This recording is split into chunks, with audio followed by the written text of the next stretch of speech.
Welcome to the Explore Eagle podcast, the City of Eagles podcast with the same name as our app, Explore Eagle. Hi, I'm Mayor Jason Pierce. People often ask me, what does Eagle's motto, Life Done Right, mean? In each episode, we will talk with the city leaders, staff, business owners, and residents to explore the many ways Eagle is life done right. All right, welcome to another episode of Explore Eagle. I'm Mayor Jason Pierce, and today we are talking with Elena Dunn, who is our museum director. So, what led you on the path to being Eagle's museum director? So that's an interesting story, actually. I've actually had 3 careers in my lifetime, and they say people do that. So I started out when I was 19. I was working at West Valley Medical Center as a lab assistant and lab technician, and when I turned about 29, I then went over and did social services for about 10 years. I worked with homeless, and I worked with abused women, abused children, and the last place I worked was Boise City Ada County Housing Authority. And federal funds didn't come in after I'd worked there about 3 years, and they said, we're sorry, we have to lay you off with benefits because it wasn't my fault that federal funding came in. And so I was kicking around home, and I had my bachelor's degree in art history, and my husband says, what do you want to do? And I'm like, well, what I wanted to do was I wanted to work in an art museum or a history museum. I said, but that's few and far between. He goes, well, why don't you go volunteer somewhere? I said, that's not a bad idea. So I called around, and I called here. And our little museum used to be on State Street, right across from Orville Jackson's. Right next to Wild West Bakery. So I went in and I talked to the curator that was there, and she said, I would love some help. So I started volunteering there, and she said, do you want to learn more? And I said, I would love to learn as much as you want to teach me. So she said, great. She says, let's put you in as an intern, and let's go ahead and just teach you all the ropes. I said. So I ended up just working free for about a year. And okay, so I volunteered for about a year. And she then retired, and the city asked me to apply for the position, and I applied and I got it, and 10 and a half years later, woo, here I am. Still here. Still here. Well, the museum has a special spot in my heart. So Yes. It's one of the only places that my wife and I have both volunteered at. Yes. I was actually on the board at one point, and then she volunteered just like you did. Right. With, an internship or Yes, free. No. free, just free work. Free work, exactly. Yeah. But, it was all about. So to me, it's important to know about where you're going, Yes. but you got to know where you came from as a city, right? Absolutely. Oh, yeah. And so we've done a lot of things in the last 3.5 years with the museum. Oh, yeah. So, we have. we moved the 1938 Catholic Church over onto the city campus so that we could have you build and design the museum inside there. Right. So kind of talk a little bit about that and what that's been like for you and what it's done for attendance and everything else. Oh, yeah. So, like I said, we were right next to Wild West Bakery on Old State Street. And the city bought it was the St. Matthew's Catholic Chapel, 1938, designed by Turlet and Hummel, the same architects that did the Idaho Capitol building, which for Idaho, Turlet and Hummel is like Frank Lloyd Wright. They're huge here in Idaho. They are the historic architects, and so our little Catholic chapel was designed by them. They decided, like I said, to build it in 1938. It was over by the elementary school, Eagle Elementary of the Arts, moved it onto, like you were saying, the city campus. And it was it's just this beautiful, cute little chapel, and it gave me, though, so much more room to work in than the small building we had over on State Street. And it was this open space, and I just got to I mean, who gets to design their own museum? That's pretty cool. A lot of work, but pretty cool. I mean, to go into an open space and just be able to just kind of free think and free form on what you want it to look like. And after about a year, we got it up and running and open. There are a couple exhibits that I am still working on because I want them to be just perfect, but I would say it's 90% done. So we redid the windows. The windows are the original 1938 wood windows, and we had those preserved.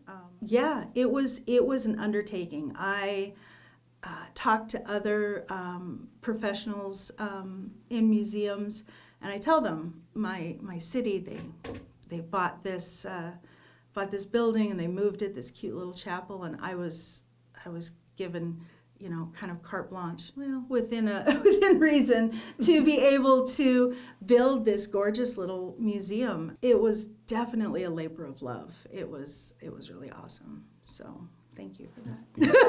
Thank you for that. No, we had to have the right person there to do it. Well, thank you. You were the right person. So what's happened with attendance?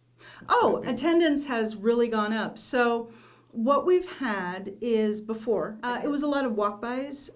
People would walk by and happen to notice a museum that was there, and now we've got people that actually are seeking us out because they want to come to our museum. And I get phone calls, what are your hours? We would love to come see your museum, or can we get a tour? I get that a lot. Can we get a tour? Lots of kids, lots of Girl Scouts, Boy Scouts, which I love because then I can impart this history to the kids, but then to anybody who wants it, or people who are like, I didn't know that. And I'm like, even people that have lived here almost their entire lives. Mm-hmm. And I'm like, I didn't know that. And I'm like, yeah, it's pretty cool. So the attendance actually, not only is it becoming a destination museum where people are seeking it out, it's also the attendance has, I would say, easily doubled since we have been here. Yeah. That's great. Yeah. That's great. So what can you expect when you come? What are some of the exhibits? Yeah. What do you learn about? So my favorite exhibit has to be the Eagle Island Prison Farm. Just, I would say, almost anybody that walks in that is not from Eagle did not know we had a prison farm here on Eagle Island. And it was an honor one at that, right? It was an honor one. And an honor one is where there are no gates, there are no fences, there is nothing. You are there on your honor, and you are serving your prison sentence on a farm. The research behind the prison farm was fascinating, absolutely fascinating. Intense, but fascinating. Other exhibits we have, the blacksmith shop. Joe Cullen was our town blacksmith from about 1918 on, and his sons took over in the 60s, the Cullen machine shop. And then his grandson, Les Cullen, who lives in Meridian but is still a big part of Eagle because he grew up here. He also made his own way, his own name by producing a fireplace insert, and he still runs Fabco fireplace insert today. Let's see, what else do I just love in there? Oh, flour mill, Eagle Flour Mill. No longer there with us, but it was a big part of Eagle history from, again, 1920s on. We had the flour mill. Great Bronco Billy exhibit, because Bronco Billy was filmed here as well as Nampa, a little bit in Meridian. So Bronco Billy was a Clint Eastwood movie. Yes.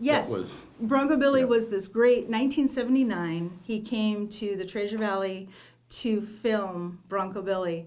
And he said it was that film that made him fall in love with Idaho, and because he has a house in Sun Valley. And so he said it was one of his favorite movies.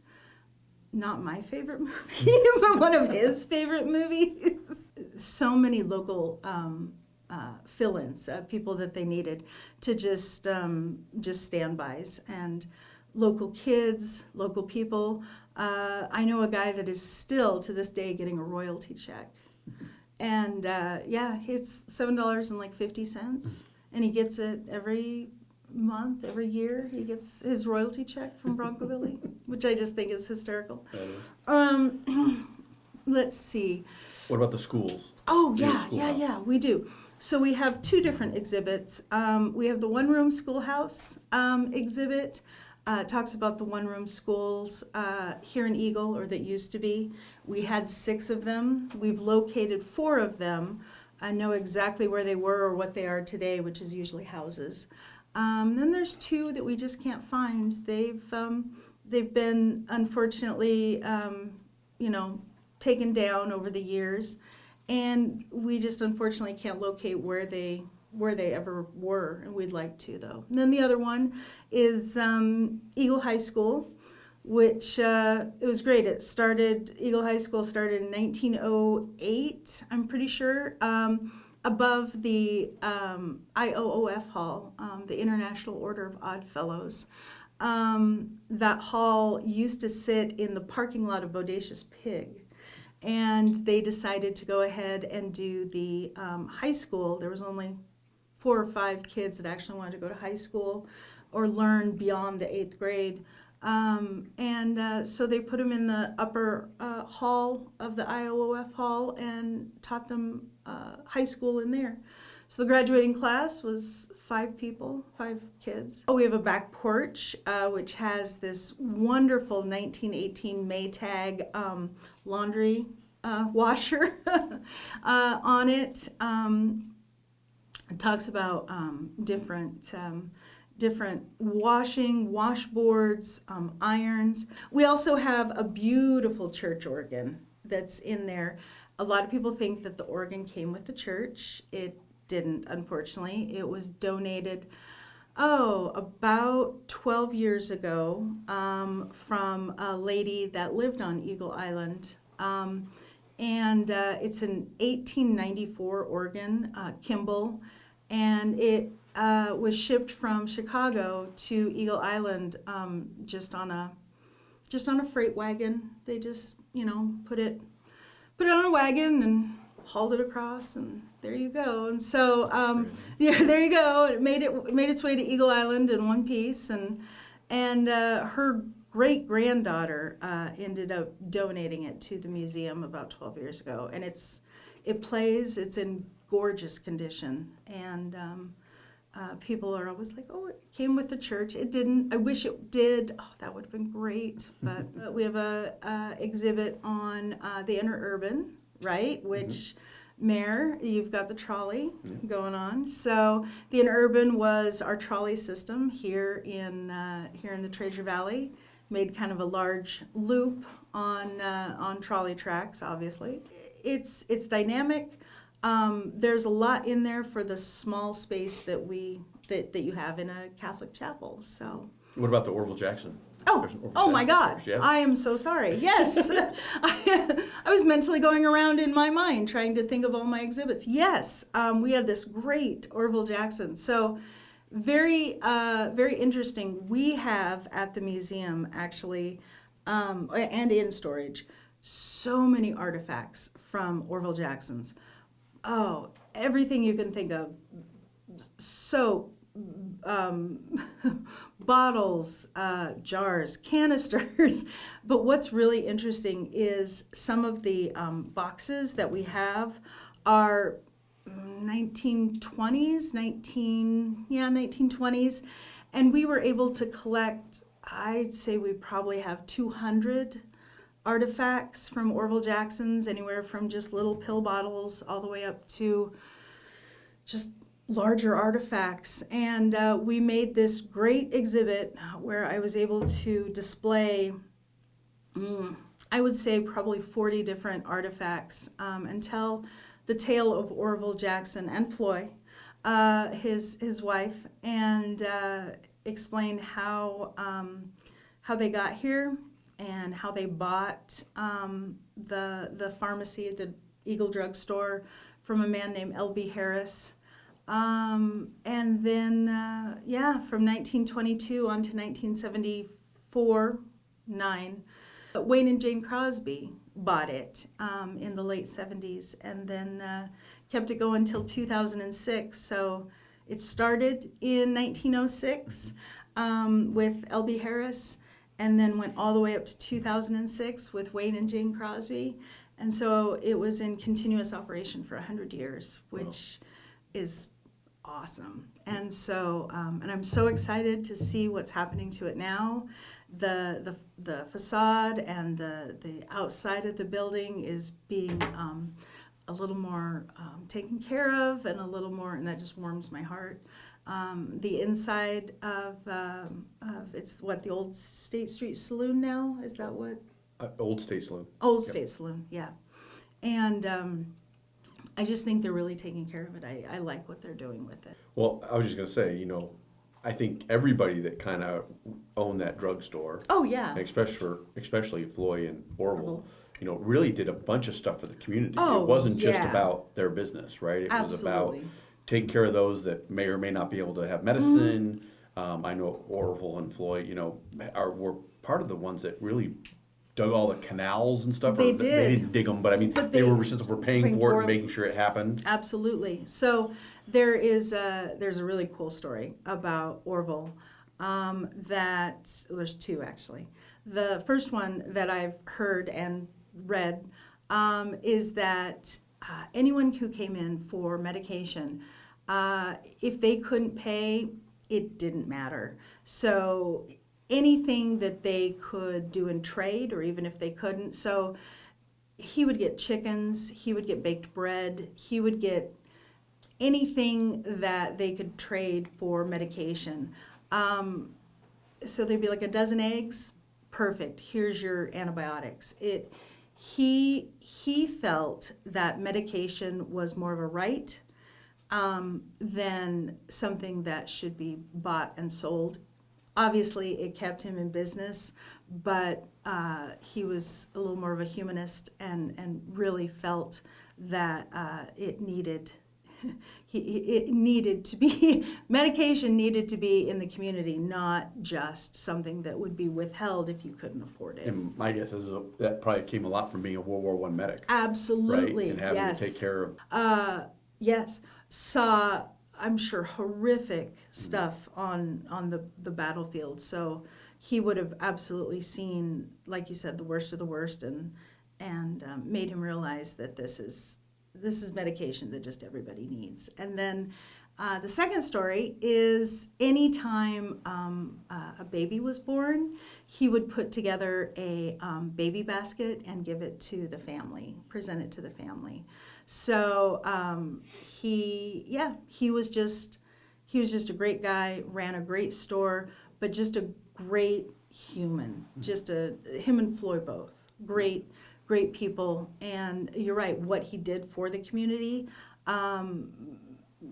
He really probably was one of the almost later, founders. He helped, like you said, with the canals. He helped to make sure that the city got brought up like it should, built like it should, and made sure that the people of the town had what they needed, which is really kind of cool. So, very cool. Yeah. Well, I appreciate you joining me today. Yeah, you're welcome. Thank you very much, and you're welcome. Hopefully that wasn't too much for you. And that was not too much for me. I always love talking to you. We'll look forward to another one in the future. Sounds great. All right, thank you so much. Thank you. Thank you for joining us on our Explore Eagle podcast. I hope you will subscribe and listen to our Explore Eagle podcast so you can hear how Eagle is life done right. In the meantime, you can check out our website at cityofeagle.org or app Explore Eagle, available for free at the Apple App Store or Google Play.